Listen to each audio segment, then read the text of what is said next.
जय जगन्नाथ दर्शक बंधु आज एक नुआ भिडियो आपण मानक बहुत बहुत स्वागत।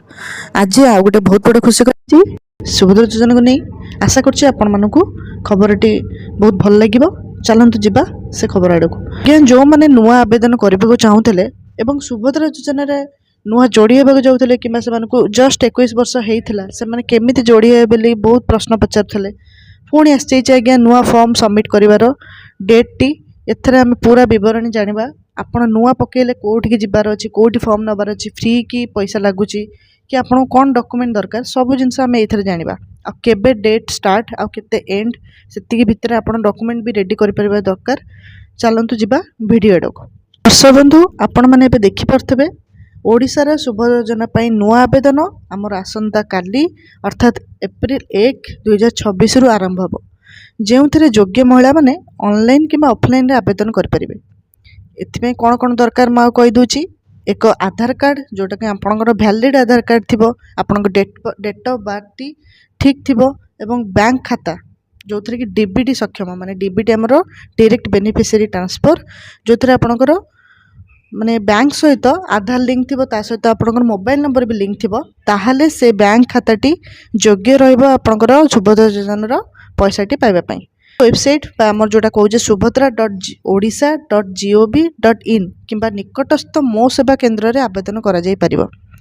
ठीक अच्छे आपण जनसेवा केन्द्र को जीवे सेठी फॉर्म भी मिल जाउची जदि न मिलुची ताले आपण अंगनवाड़ी केन्द्र रे मध्य फॉर्म टी पाई परिबे। आउ मन रखंतु एथरे आपणकर बिना शुल्क रे आपनको फॉर्म टी दिए जिवो किछि टंका चार्ज करतले आपण मध्य कंप्लेन करि परिबे।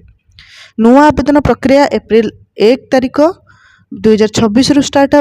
ऑनलाइन आवेदन सुभद्रा पोर्टाल subhadra.odisha.gov.in रे जे नुआ आवेदन फॉर्म पूरण करंतु। नुआ आवेदन फॉर्म माने तादरे मिलिबो माने जो माने जनसेवा केन्द्र तांको मिलिबो तांको सेट शो करिवो तो सेठी जाय आपण फॉर्म फिलअप करिवो। ऑफलाइन रे केंती ना अंगनवाड़ी केन्द्र हला ब्लॉक कार्यालय हला किंबा मो सेवा केन्द्र रु फॉर्म नै जमा करंतु। मु जोटा कहले आपण एई सब जगह रु आपण फॉर्म टे पाई परिबे नले आपण सुभद्रा योजना पोर्टाल रु मध्य फॉर्म टी काढ़िकी से फिलअप करें।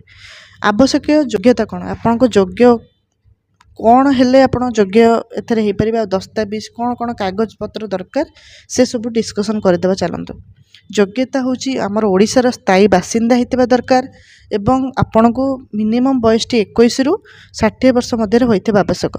आ कागज पत्र कौन कौन दरकार आपन को डॉक्यूमेंट आधार कार्ड बैंक पासबुक जहाँकि आधार सहित संजोग थी आधार सहित संजोग हेल्ले आम डीबीटी एनाबल बोली कही था आ मोबाइल नंबर संजोग थी। ठीक अच्छे आ जो मोबाइल नंबर आपणकर माने बैंक सहित जोड़ी थी और आधार सहित सेमटा जोड़ा होता ताहले आपण योग्य हो पारे। बैंक खाता निश्चित भाव में डीबीटी बा डायरेक्ट बेनिफिट ट्रांसफर रे सक्षम होगा जो मुझे कहली आपन को जदि आप डीबीटी केमती हुए जानना ऊपर आई बटन में मुझे देदेवी से डीबीटी चेक करेंगे आपन बैंक खाता डीबीटी ऑन अच्छी कि नहीं। ठीक अच्छे एवं अधिक सूचना पाई हेल्पलाइन नंबर 146778 नंबर जोगाजोग करेंगे मैंने आपको जब किसी डाउट होती ये जोगाजोग करेंगे। आउ रहा हूँ आप सरकारी चाकरी न होता दरकार कि को ब्लॉक रे एम्प्लॉई न होता दरकार मेन जिनस सरकारी चाकरी देखुं आ 4 चकिया जान ना दरकार आमर जमी 5 एकर अधिक न होता दरकार ये सब जिनस आप पढ़ीदे।